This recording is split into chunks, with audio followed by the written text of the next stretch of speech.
want me to read the question? Yeah. Okay. The words or phrases I most overuse are, I'm sorry. Perhaps I don't use it enough, actually.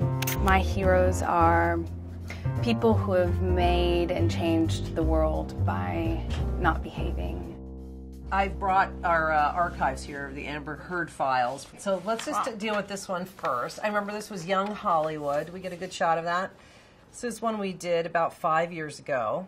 And Jonah Hill never had it so good, right? With Rebecca Taylor and yourself. Look at you there. And you pretty much look exactly the same. Did you just turn 27? Yeah. Excellent. So I'm like 59 in actress dog years. Yeah. You have Paranoia coming out. We can talk about that. And then we're going to talk about Machete Kills. But I want to dial it back. And I want to talk about Amber in Texas. Oh no. You come from a completely different family of very religious, very conservative, acting, coming to the land of, you know, yeah, it's easy sin transition. And, Super easy. I mean, no one before had done it. You don't have any actors in the family. This isn't. There wasn't an uncle living in Hollywood or something. No one had in my family really ever left Texas. My parents in school once were called in, and they asked them about me being such an artist, and can I maybe channel that into like more productive things like, math or science or something.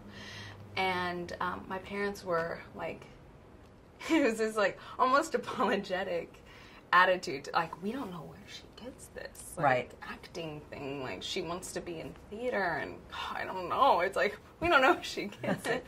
Is your younger sister out here still? I remember meeting her a couple. Is she going to be an actress, or is she kind of deciding? I mean, I think she sees kind of like all the BS that I have to go through, the ups and the downs, and I think that my sister sees that and is fine just eating popcorn in the stands and then doing her own thing. Well, let's talk about your role in the new movie. So you get to play as Strong. She's like a bitch at the beginning, which I love, and is kind of when she meets Liam's character, she's slumming. With Emma, I saw that this girl's independent, comes from a good family. She's intelligent, but she's also educated, formally educated. And she's striving to make a name for herself in a world that's not necessarily so apt to give it to her. And I kind of wanted to explore that. I also wanted to play a character that, in being intelligent, I felt had a more likely chance of being protected in the post-production process, where female characters in particular tend to be stripped down because why build up the nuance of those characters when it's really about them supporting the male characters.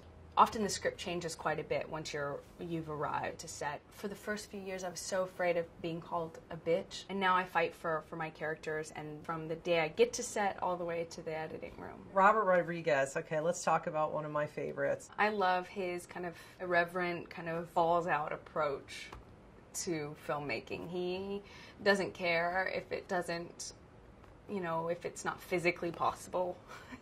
He doesn't care about normal kind of backroom kind of trade-offs that most directors or filmmakers have to make with producers and financiers and such.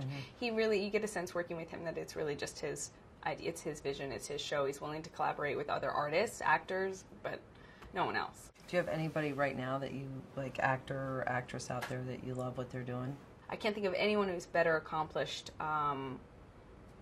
the kind of trajectory that I admire better than Angelina Jolie. She's really parlayed life in the public eye and used it to her advantage, as opposed to just living life as a recluse because you feel taken advantage of by the general public and the paparazzi-obsessed culture. You think you would have pursued it if you knew it was going to be this much of a circus? Absolutely. You would have. It was what you wanted. I love so much the inconsistency and the travel, and I love very much the struggle that you're constantly you're constantly put in a state of fight or flight. It's a constant struggle, so I don't know if I could have it any other way. My idea of perfect happiness is being able to eat chocolate and drink red wine all day long without any consequence. I consider my greatest achievement to be